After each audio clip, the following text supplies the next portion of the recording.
Hey everybody, Rob from Karma Comment Chameleon coming at you today with another pro-revenge story. Dance director invokes pro-revenge on himself. Let's jump right in. Here's another little tale from my days working in theater. This takes place in the mid-80s, names changed to protect the guilty. So there I am, sat at home with my feet up, watching a bit of telly with air indoors, and nursing a rather fine single malt when the phone goes off. It was Jake, a dance director I'd worked with some years previously. Now, Jake was not exactly the nicest individual. He was arrogant, possessed of an ego the size of a small planet, and was generally a right royal pain in the fundament to work with. Still, I was curious to know why he had called me up after so many years. He informed me in breathless tones that he was putting together a new dance company utilizing the best and brightest dancers and choreographers, and was soliciting my skills to handle the sound design. He had also booked a major West End theater for an afternoon to host the showcase performance, where had been invited a whole slew of potential serious money backers and members of the press. In short, this was supposed to be a prestigious event to not only highlight a dancing troupe with some serious chops, but also highlight some of the very best choreographers currently working.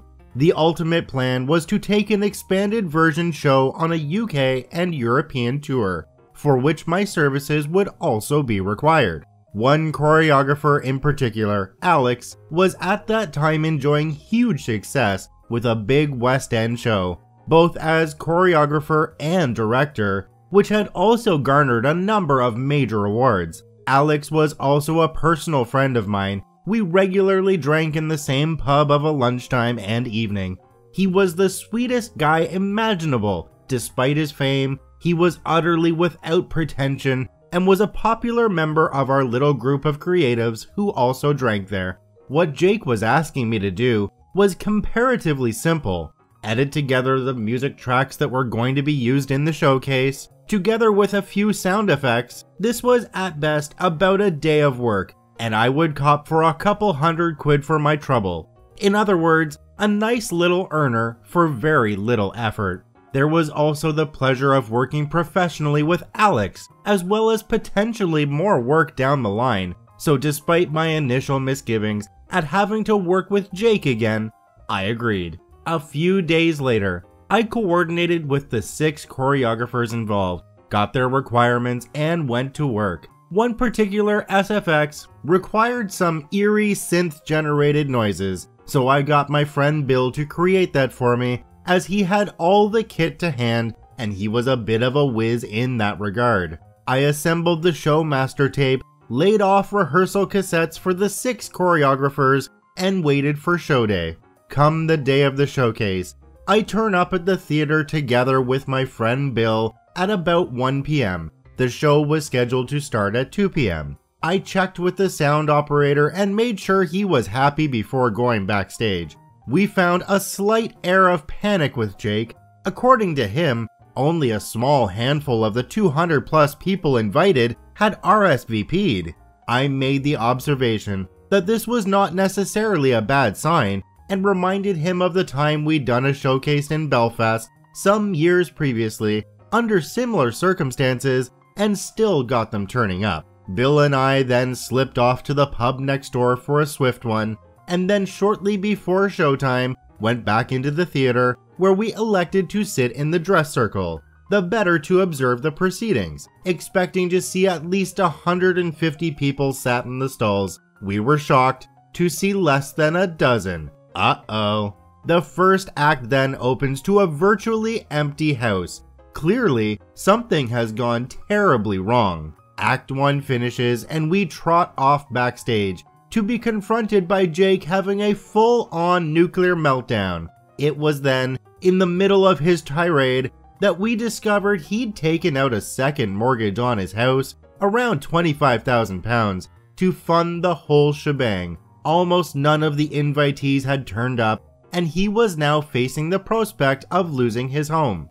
Bill and I discreetly withdrew to the theater bar for some medication before returning for Act 2. At the end of the show, we go backstage to offer our commiserations, inform the cast that we were going to our local, and that people were welcome to join us. Jake was still in full rant mode.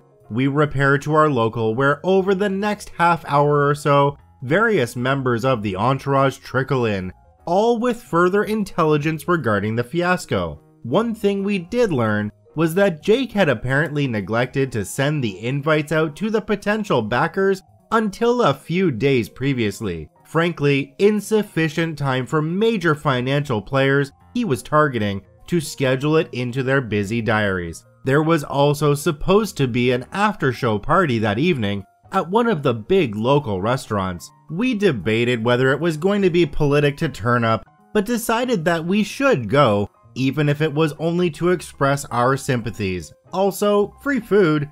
Big mistake. After drowning our collective sorrows in the pub, we eventually went en masse off to the restaurant. There we found Jake looking like he was about to suffer a massive coronary. The atmosphere was, shall we say, icy to say the least, as we ordered our food. Our meals arrive, and as we start to chow down, Jake launches into another expletive-laden diatribe against the entire assembled cast, dialing up the rhetoric to 11. In particular, he reserved particular vitriol for Alex, citing that due to his success with his current show, he should have done more to help pull the backers in. This was absolutely not Alex's responsibility. It was entirely Jake's, but he was seeking to deflect his own inadequacies onto others. We sat there appalled as Jake continued to castigate Alex while getting in a few punches at the rest of us, and all the while declaring that we had to pay for our food, despite the assurance that Jake was picking up the tab as previously promised. Visibly upset, Alex stood, told Jake to go do himself, and stormed out of the restaurant. Jake now turned his attention to critiquing the rest of us as incompetent fools and expressing his opinion of Alex's talent, claiming that he was a third-rate choreographer, despite Alex winning awards for Best Musical and Best Director a few months previously. Enough. Now seeing a deeper shade of red that I have ever experienced, I stood and gave Jake an epic full-on 16-inch broadside, expressing my utter outrage at the way that Alex and the rest of us had been treated, and using enough swear words to make the average naval rating blush violently. I then declared that I was leaving, and that any like-minded people could join me in our local. Brushing aside the maitre d' who had come up and insisted Bill and I pay for our meals, I pointed him in the direction of Jake and claimed in no uncertain terms that he had invited us.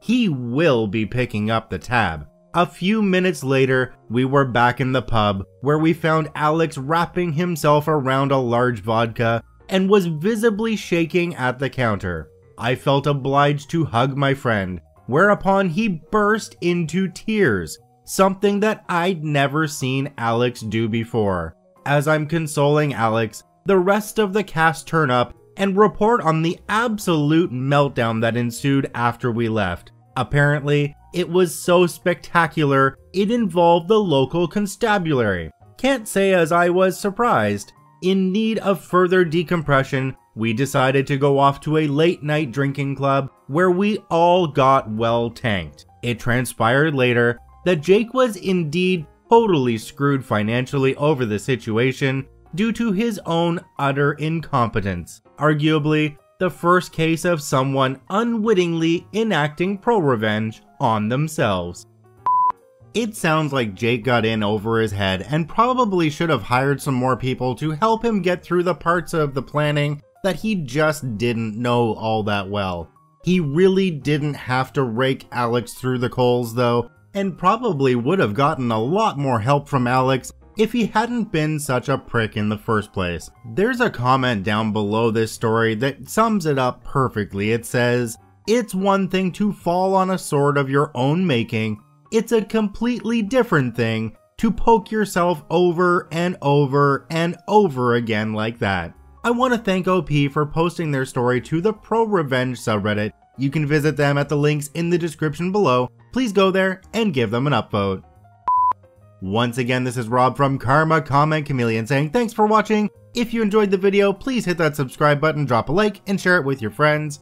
And we'll see you in the next one.